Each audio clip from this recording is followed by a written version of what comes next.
So it is hot right now. Been taking a dip in the cove every so often. Got some neighbors across the way that have been using the cove as well. They were jumping off some rocks into the water, which I'm not going to do, but I'm staying cool by going probably like every 15 minutes, going down there and just dipping, then coming back up.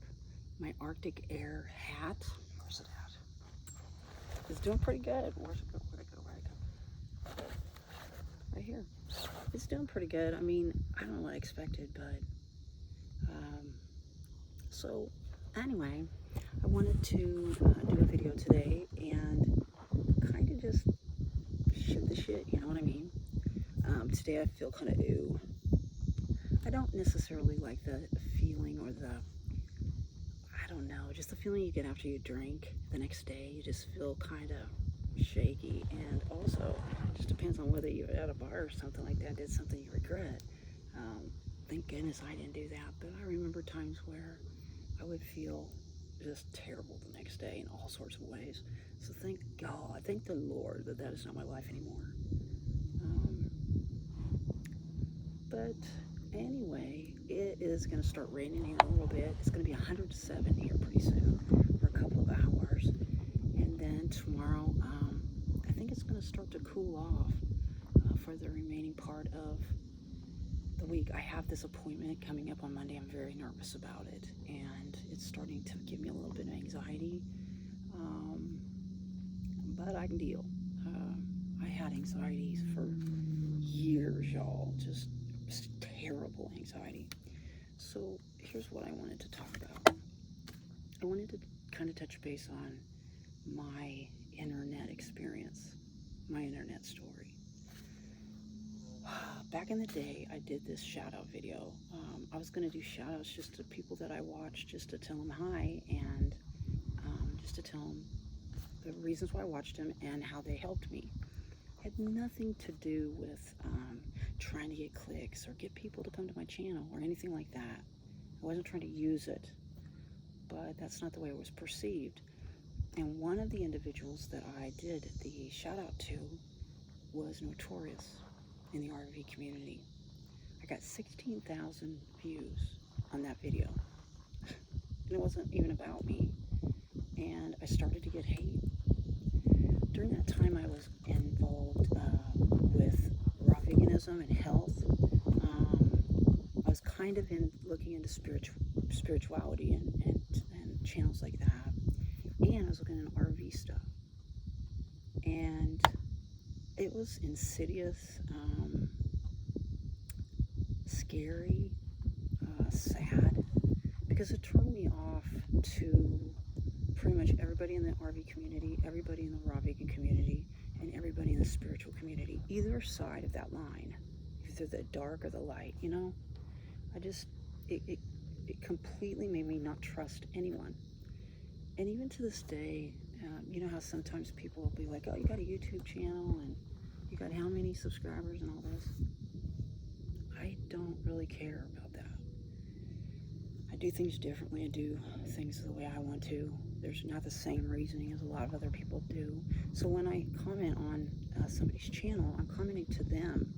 I'm not commenting so that people will see and I'm very hesitant about that. I'm hesitant to comment on someone's channel because then people are going to see it and think that I'm doing it so that people come to my channel and give me clicks and maybe subscribe. Like, I got 4 subscribers. What, you know what I mean? Not that I'm not thankful for that. I am. And I think I have like 55 views or something like that on my last video. Well, not the last one. I don't know how many. I didn't check on this last one. The drunken video. But that's another thing. I don't care what anybody thinks. I literally am about the squarest individual you'll ever meet. I hardly ever eat meat. I do sometimes, but most of the time I don't, and never have. I don't drink. I don't do drugs. I don't go to bars.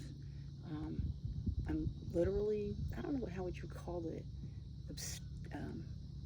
practice abstinence or celibacy. I'm not quite sure what exactly those two are, and you don't need to tell me in the comments, okay?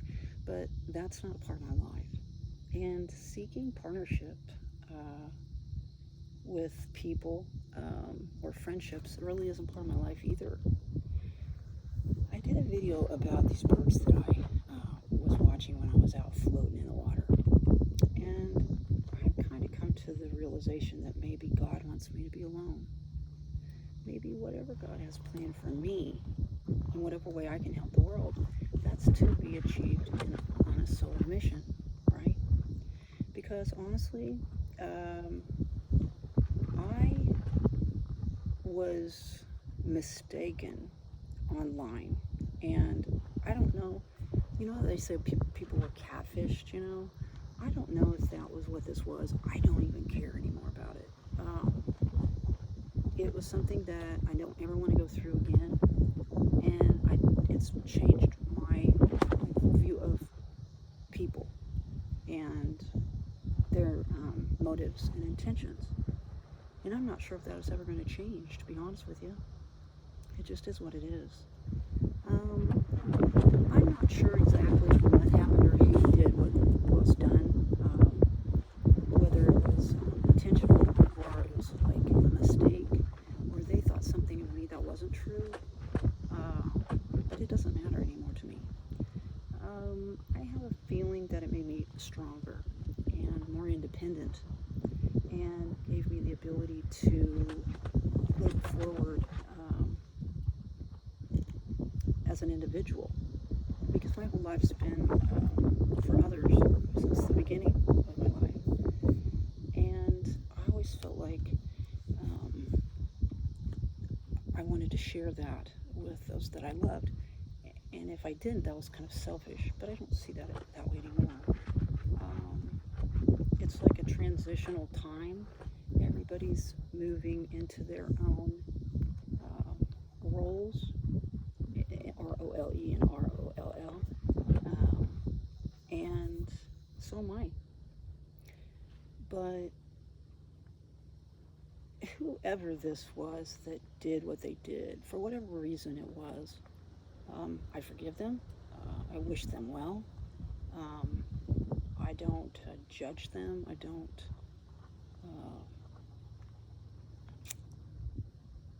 I guess hold a grudge, other than it just changed me. It just literally changed the very fabric of who I am. And I'm not sure if that's a good or a bad thing, but I do know now that I can see myself riding into a sunset on a horse with no name, without anybody beside me. And I think that I truly believe in angels, and I truly believe that I have angels all around me protecting me, and I believe that they protected me through everything that happened with that, from the time that video hit and everything after that. Just some weird shit, y'all. Seriously. You wouldn't believe me if I told you. And I don't really want to tell anybody because it was so insanely crazy. If you believe in such things, then you know what I mean. But I truly believe I'm surrounded by guardian angels, whatever, and I don't like go through life alone. It seems like it, but I think that I'm always, they say ancestors and past loved ones and all that. I think I have generations of very strong women and generations of very strong men, but they struggled through hardships. And so, anyway, if you can relate, then good for you. And hopefully, if you've